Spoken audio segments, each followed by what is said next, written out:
সিলেটের শ্রীমঙ্গলের সবুজ অরণ্য আজ যেন একটু বেশি নীরব। বনের পশু পাখিরা হয়তো জানে না তাদের সবচেয়ে আপন মানুষটি আর নেই। আজ সকাল 9:05 না ফেরার দেশে পাড়ি জমিয়েছেন শ্রীমঙ্গলের বন্য পশু পাখি সেবাশ্রমের প্রতিষ্ঠাতা সবার প্রিয় সীতেশ রঞ্জন দেব। সীতেশ বাবু, যিনি একাধারে ছিলেন প্রকৃতির সন্তান এবং বোবা প্রাণীদের ত্রাতা, তবে তার জীবনের গল্পটা রূপকথার চেয়েও রোমাঞ্চকর।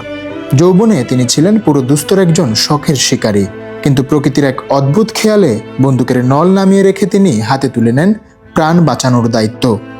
শিকারী থেকে তিনি হয়ে ওঠেন বন্য প্রাণীদের পরম বন্ধু।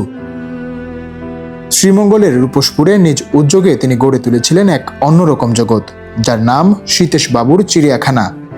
নামের শেষে চিড়িয়াখানা থাকলেও এটি আসলে ছিল আহত ও বিপন্ন প্রাণীদের এক নিরাপদ হাসপাতাল।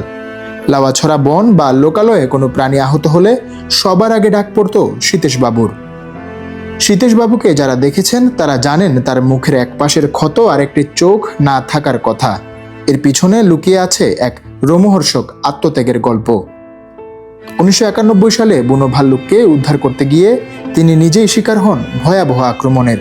ভয় আর যন্ত্রণায় উন্মুক্ত ভালুকের থাবায় তিনি তার একটি চোখ চিরতরে হারান।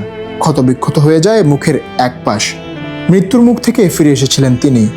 যে কেউ এমন ঘটনার পর বন্য প্রাণীদের প্রতি ক্ষুব্ধ হতো, কিন্তু সীতেশ বাবু ছিলেন অন্য ধাতুতে গড়া।